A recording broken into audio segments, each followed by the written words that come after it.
हमारी एक कार्यकर्ता बैठक है जो हरियाणा प्रदेश कांग्रेस कमेटी द्वारा सिरसा में शहीद किसानों के सम्मान में किसान मजदूर आक्रोश रैली 24 दिसंबर को जो तय की गई है। पहले हमने आपको 17 दिसंबर का तारीख बताई गई थी, लेकिन उस दिन गुरु तेग बहादुर जी की शहीदी दिवस इस साल 17 दिसंबर को मनाया जा रहा है, तो उस बात को देखते हुए अब वो 24 तारीख की निर्धारित की गई है। और कांग्रेस की जो एक रैली होने जा रही है उसकी तैयारी के लिए आज यहाँ पे हमारा कार्यकर्ता बैठक का कार्यक्रम है।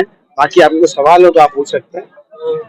सब आगामी लोकसभा चुनाव भी है और आपकी राज्यसभा सांसद है, क्या तैयारी की जा रही है कांग्रेस पार्टी? देखिए, कांग्रेस पार्टी की पूरी तैयारी हरियाणा में, लोगों की तैयारी है। कांग्रेस पार्टी से भी ज्यादा लोग तैयार है हरियाणा में। हरियाणा में लोग भाजपा जसपा की जो सरकार है, खट्टर दुष्यंत सरकार, इसके कार्यशैली से लोग दुखी हैं, निराश है। हर वर्ग दुखी, इनके अहंकार से है, इनके घमंड से है, इनकी वायदा खिलाफी से है। इन्होंने जो वायदे किए पूरे नहीं करे। ना 5100 बुढ़ापा पेंशन आई, ना 75% रिजर्वेशन हुई। इन दोनों बातों के आधार पर ये समझौता हुआ था, इनका गठबंधन हुआ था, दोनों बातें खोखले निकली।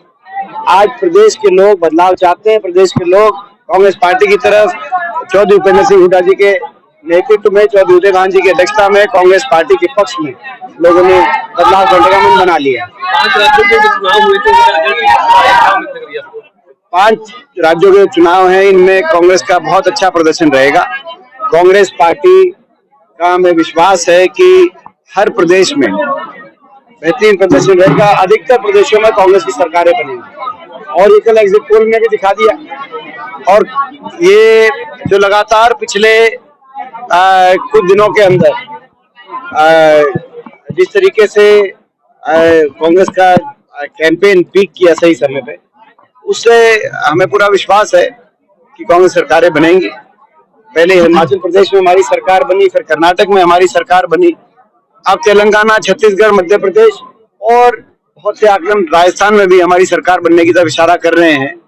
ये उन लोगों के लिए मैं समझता हूँ जनता का जवाब है जो लोग कहते थे कि कांग्रेस मुक्त भारत का जो बात करते थे।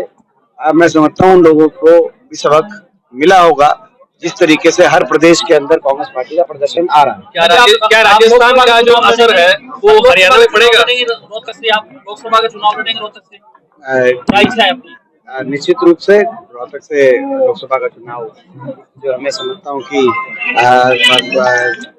लड़ने की इच्छा भी है और कांग्रेस पार्टी की तरफ से वहाँ से चुनाव लड़ने के लिए। राजस्थान का जो असर है क्या हरियाणा में पड़ेगा? देखिए, राजस्थान का ही नहीं, हर प्रदेश के नतीजे, चाहे वो हिमाचल में जब कांग्रेस की जीत हुई आपने देखा होगा, उसका भी असर आया था, कर्नाटक की जीत का भी आया था। और अब मुख्य बात यह है कि इन 5 प्रदेशों में कांग्रेस का बेहतरीन प्रदर्शन है। आपने देखा तेलंगाना में बीजेपी तो लुप्त सी हो गई, ये भी इतिहास में पहली बार हुआ है। जो दूसरे नंबर की पार्टी हो, भारतीय जनता पार्टी, आपको मैं जानकारी मिल रहा हूँ, वो दूसरे नंबर की पार्टी है, वो लुप्त हो गई चुनाव में और कांग्रेस आ गई जो तीसरे नंबर की पार्टी थी वहां। तो ये एक संकेत है जो लोगों ने दिया है कि जो अहंकारी सरकार है, जो तानाशाही भाजपा की सरकार है, जो हर वर्ग को अपमानित करके अपना शासन चलाने में विश्वास रख रही है, जो सरकार, जो बड़े उद्योगपति घरानों को लाभ पहुंचाकर किसान, मजदूर, गरीब के हकों से वंचित, को अपने हकों से वंचित किए करने के कार्यशैली अपना रही है जो सरकार देश में। आज देश के लोग उस सरकार से संतुष्ट नहीं है और एक झटका 3 तारीख को देंगे, ऐसा हमारा विश्वास है। जहां तक सिरसा रैली की बात है, 24 को सिरसा में हम ये रैली करने जा रहे हैं। जिन किसानों ने अपनी शहादत दी थी, जो बलिदान दिया था, उन बलिदानों को ना तो प्रदेश का किसान भूला है, ना वो परिवार भूले, ना इस सरकार को हम भुलाने देंगे। उन चिताओं की तपिश आज तक मैं समझता हूँ इस प्रदेश के किसानों के और किसी प्रदेश के छत्तीस बिरादरी के दिलों में जो है एक चिंगारी की तरह सुलग रही है। और सही मौके पे सरकार को जवाब देंगे कि अहंकारी सरकार एक ऐसी सरकार जिसके अहंकार ने 700 से ज्यादा किसानों की बलि ली हो, उस सरकार के अहंकार को तोड़ने के लिए हमारा ये एक न्याय युद्ध भी है। इसके सरकार को अहंकार को तोड़ के, ताकि देश में दोबारा कभी ऐसा उदाहरण कोई सरकार ना बने जो सरकार इतने बड़े पैमाने पे किसी एक वर्ग को अब कुर्बानी देने पे मजबूर कर दे। ऐसा अहंकार, ऐसा एक सरकार ना बने, इस बात को लेकर लड़ाई है। जो वायदे किए गए थे किसानों से, उनको पूरा कराने की लड़ाई है, प्रदेश में बदलाव लाने की लड़ाई। दिवाली में किसान और प्रशासन और ये इसी बातों को लेकर शहीद किसान सम्मान, किसान आक्रोश, किसान मजदूर आक्रोश रैली ये सरसा में की जाएगी। दिवाली में स्वागत में आया सीएम आया के नारा लगे हैं, क्या क्या क्या माना जाए इसको? देखिए, ये पहले नारे दुष्यंत के स्वागत में लगते थे। देखिए ऐसा है, ये नारे जब आप अमेरिका गए थे वहां भी नारे लगे थे। आप लोग मेरे को जानते हैं, मैंने आज तक कोई किसी पद के लिए कभी भी क्या है, मैंने कोई ना प्रयास किया, ना कोई मेरा पद पाना कोई लक्ष्य है।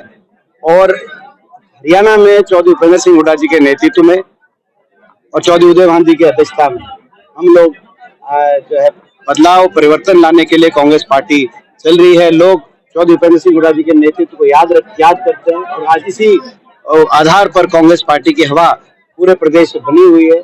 और हम लोग सभी कार्यकर्ता के रूप में जो है कांग्रेस पार्टी को मजबूत करने के लिए प्रयास कर रहे हैं। और जो है मैं समझता हूँ कि यही ये जो 5 राज्यों में चुनाव परिणाम आएंगे, क्या ऐसे सेमीफाइनल माना जाए? ये अमेरिका की जहाँ तक आपने अमेरिका की जहाँ तक बात करी, वहाँ अमेरिका 3 दिन मैं गया था और वहाँ पर लाखों की संख्या में हरियाणा से नौजवान पिछले 4-5 साल में पहुंचे और वो यहाँ की परिस्थितियों से हताश होकर पहुंचा है। देश में सबसे ज्यादा बेरोजगारी हरियाणा में है।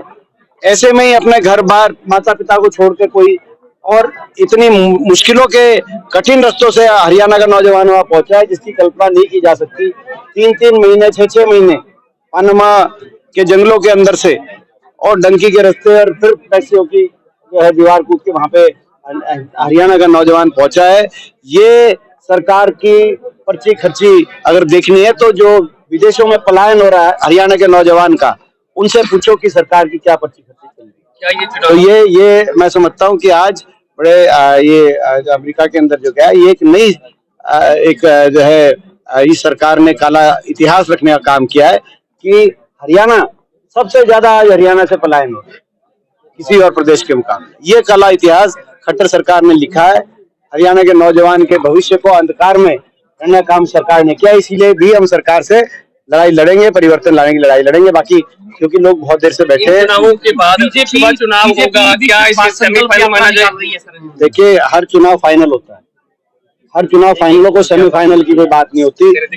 जो इसके बाद जो मध्य प्रदेश का जो चुनाव है वो मध्य प्रदेश के लिए फाइनल है, जो छत्तीसगढ़ का चुनाव है वो छत्तीसगढ़ के लिए फाइनल है। और आपका सवाल आपके लिए फाइनल है और इनका सवाल इनके लिए फाइनल है। सर बीजेपी विकसित भारत संकल्प यात्रा निकाल रही है, कह रही है कि 56 दिनों में हर मतदाता तक पहुंचेंगे। ये बात है वो विकसित ये जो है भारतीय जनता पार्टी 10 साल यात्रा ही निकालती रह गई। इन्होंने विकास तो कुछ किया नहीं। अगर विकास कराया होता तो ये यात्रा ना निकालते, वो विकास के अपने कार्य दिखाते कि हमने इतने थर्मल बना दिए, इतने परमाणु बना दिए, कारखाने बना दिए, इतने विश्वविद्यालय बना दिए, इतने एम्स बनवा दिए। ये बताने का काम करते हरियाणा में, मगर इन्होंने विकास तो कराया नहीं। 10 साल इनके यात्रा में निकल गए। अब इनको सत्ता से बाहर जाने की यात्रा कराने का काम जनता करेगी।